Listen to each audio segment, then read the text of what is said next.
Hi guys, so I want to start today by getting you to watch this short clip of a fight in Sherlock Holmes. It's kind of becomes his signature idea, if you like, which shows off his analytical mind. So I just want you to watch this short sequence and then we'll talk about it in a second. First, distract target. Then block his blind jab. Counter with cross to left cheek. Discombobulate. Dazed, will attempt wild haymaker. Employ elbow block. And body shot. Block ferrule left. Weaken right jaw. Now fracture. Break cracked ribs. Traumatize solar plexus. Dislocate jaw entirely. Heel kick to diaphragm. In summary, ears ringing, jaw fractured, 3 ribs cracked, 4 broken, diaphragm hemorrhaging. Physical recovery 6 weeks. Full psychological recovery 6 months. Capacity to spit it back of head neutralized.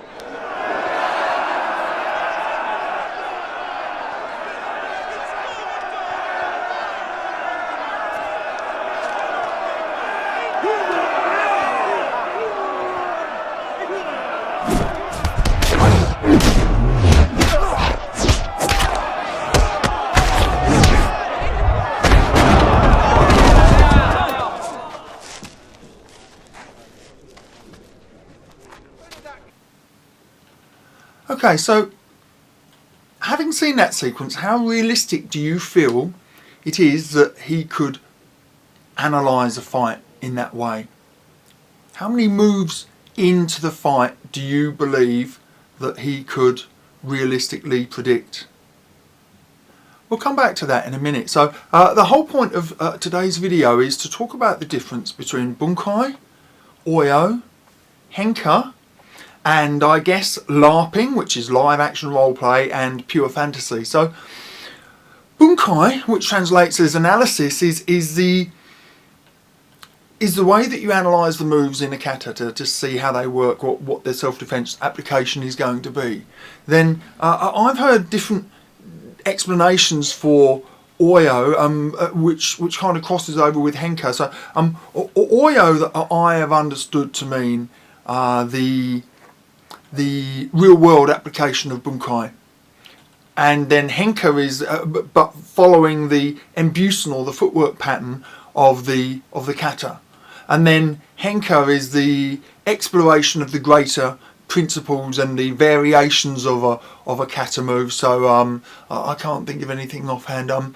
For example, when you do your first step in Basai Dai, or hands down, depending on which version you do, the embusen says that you turn 90 degrees and you lift your knee. So that could be following a Bunkai, you could be talking about the way you're pulling them off balance, shifting your weight. The Oyo could be that you're kneeing them in the ribs as you pull them off balance because they're grabbing you by the wrist, or you've grabbed them a pointing hand, or reaching hand, or pushing hand, and you've pulled them off balance. And then the Henka could be that's not a grab around the grabbing a hand. You could also use that to give them a slap on the back of the head and then twist their head to the floor. So you don't exactly using their head, twisting to the floor. So you don't exactly follow the embusen of the kata. You kind of go with the principal moves, the principal motion. The knee up could be a strike to the thigh instead of a knee to the ribs. Any variation, and you can explore all of those for their self-defense applications.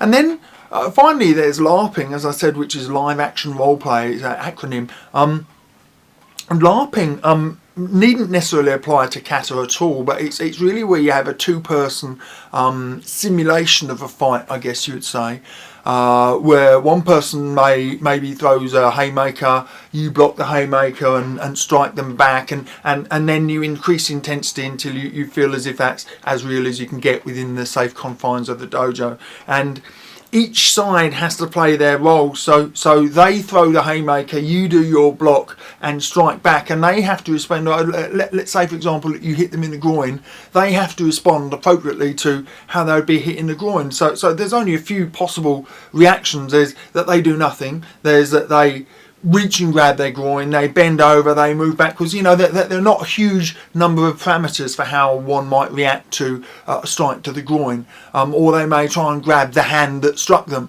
if you used a hand to strike, like in Basada, you know, like a Taisha. LARPing's quite valuable.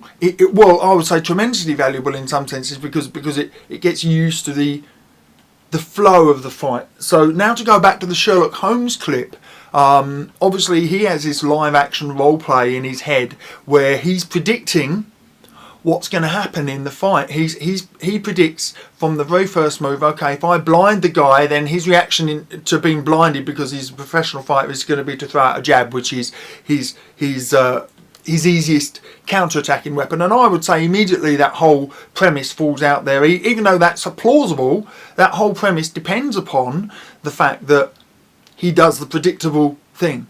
And if there's one thing that I've seen, is that only trained fighters do the predictable thing. Or not only trained fighters. I mean, you know, if you hit someone in the groin, the range of options is relatively limited. But to predict how somebody will attack you in the first place is you know, the premise falls down. But let's say that was right. So he throws out his jab, and Sherlock Holmes hits him in the jaw. So as he goes away, his natural next step is to throw a haymaker with the right, which is plausible. You know, a left-right combination, for example, especially a wild one. But then once you go deeper than that, you know, beyond 2 moves, I think personally, you're starting to enter the realm of fantasy. And even a super genius like Sherlock Holmes, who knows his opponent and knows a lot about human physiology and fighting, that idea of prediction quickly falls apart. And that's why I think, you know, when you look at Kata Bunkai rarely goes beyond 2 or 3 moves. You know, when people look at a kata and they say, and then the person did this, then they did this, and they somehow script a fight which, you know, is 10 moves long or an entire kata long, and it's ridiculous. You know, you're just teaching yourself to have a foolish expectation of a fight. A lot of people argue about karate, that karate is not enough like real life, and you know, obviously there is a ferocity and an unpredictability to real life which is not in karate, but we train this. So for example, I'm just going to show you another little clip here.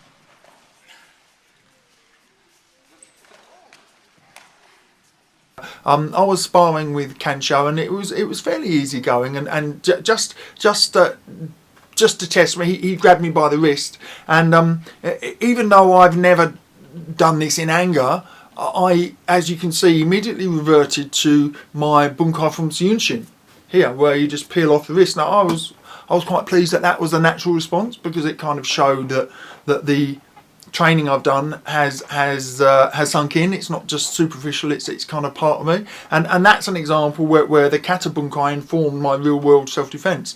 And I feel comfortable that had that been a self-defense situation, I would have done the same thing. And what I love about the Sherlock Holmes movies is that it shows how you might take the idea of LARPing, if you like, to the nth degree, where he's predicting 10-20 moves ahead for his opponent.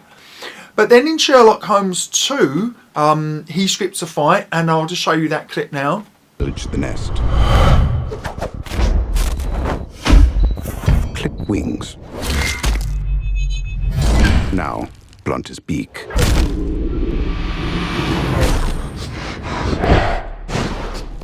Crack eggs. Scramble. Pinch of salt. Touch of pepper.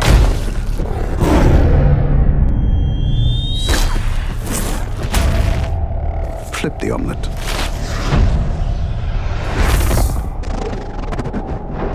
Additional seasoning required. Breakfast is served.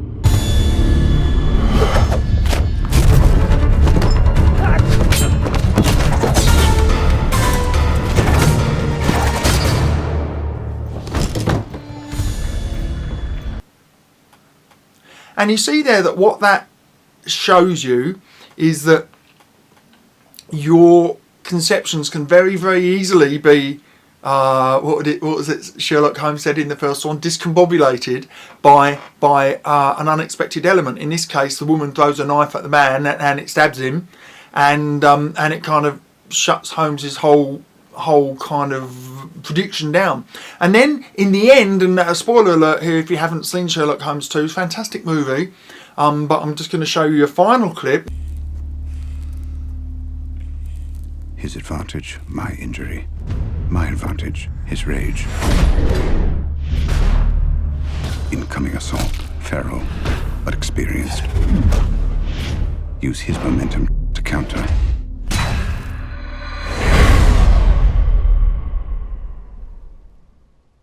Come now. You really think you're the only one who can play this game? Trap arm.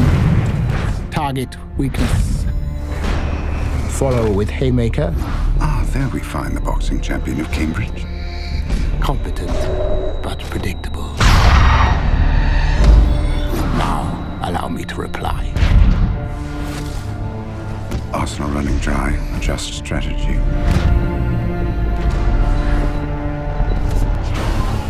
Wound taking its toll. As I feared, injury makes defense untenable.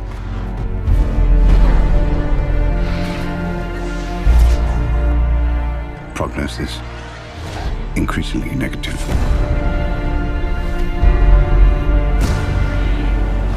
Let's not waste any more of one another's time.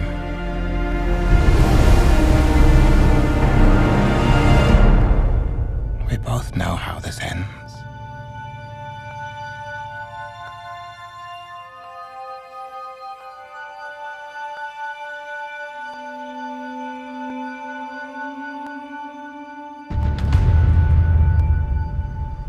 Conclusion inevitable.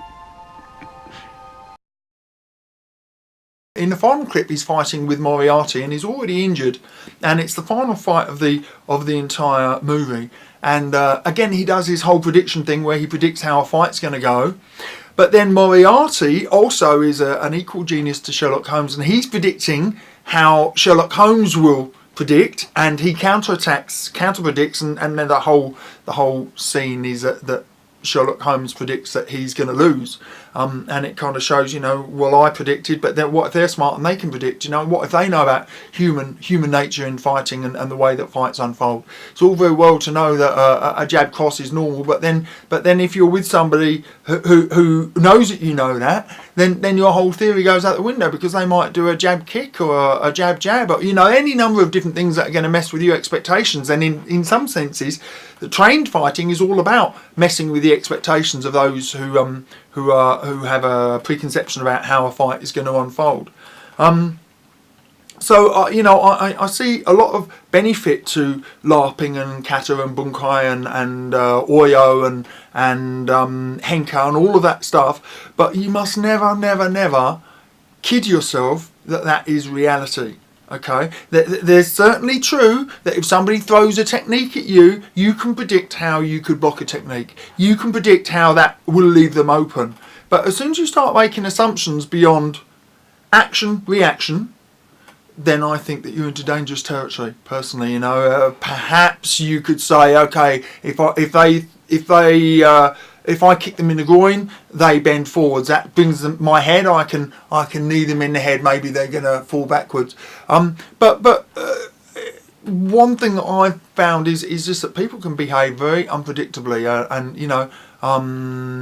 you would be really foolish to base your entire premise of how you fight on these on complicated predictions. You really need to keep it short and simple, and learn how to react to each situation, which is not to say that you don't put combinations together, but you need to be very versatile and able to adapt.